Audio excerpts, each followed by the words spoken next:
Guys, কি অবস্থা সবার? কেমন আছেন সবাই? আশা করি সবাই নিশ্চয়ই ভালো আছেন। তো আজকে আমি মূলত যাব কাশফুলের বাগানে। আমি যাব এবং সাথে আপনাদেরও নিয়ে যাব। কাশফুলগুলো আমি তো দেখবই, সাথে ভিডিওর মাধ্যমে আপনাদেরও দেখাবো। সবাই আমাকে সাপোর্ট করবেন যাতে এভাবেই আপনাদের মাঝে ভিডিও নিয়ে আসতে পারি। তো বেশি কথা না বলে আমি সাগর সরকার, আপনারা দেখছেন সরকার স্যাট মোড়। চলুন আজকের ভিডিও শুরু করা যাক।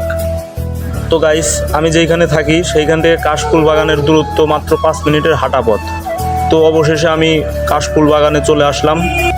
এই জায়গাটায় মূলত প্রচুর ফাঁকা মাঠ রয়েছে এবং মাঠের বুক চিরে বেড়ে উঠেছে কাশফুল গাছ।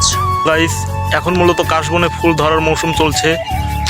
তো কতগুলো গাছে ফুল ধরেছে, কতগুলো ধরেনি, তো দেখুন কি চমৎকার পরিবেশ। তো শহরের কোলাহলমুক্ত পরিবেশকে পেছনে ফেলে অবশেষে চলে আসলাম নিরিবিলি এই কাশফুলের বাগানে। তো চলুন আপনাদের সম্পূর্ণ জায়গাটা ভিডিও করে দেখাই।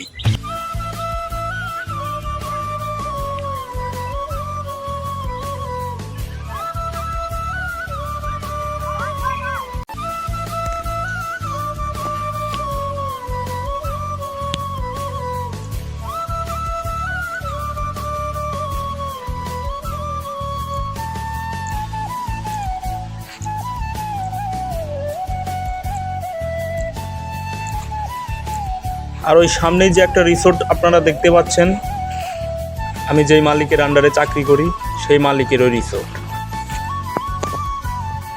আসলে জায়গাটা অনেক সুন্দর, আপনারা এখানে না আসলে বুঝতে পারবেন না। দেখুন চারিদিকে যত দূর চোখ যায় শুধু খোলা আর খোলা।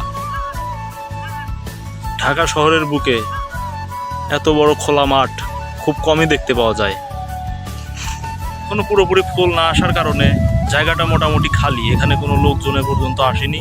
তাছাড়াও মূলত আমি এখন এসেছি দুপুর টাইমে, এখন ঘড়িতে বাজে দুপুর 3টা।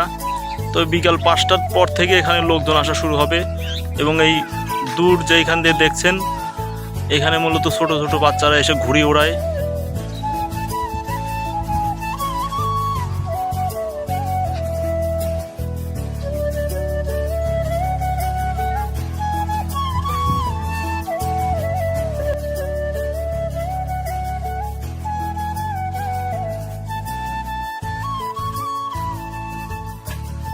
অবশেষে ঘোরাফেরা শেষ করে আমি যেখানে থাকি সেখানকার উদ্দেশ্যে রওনা দিলাম।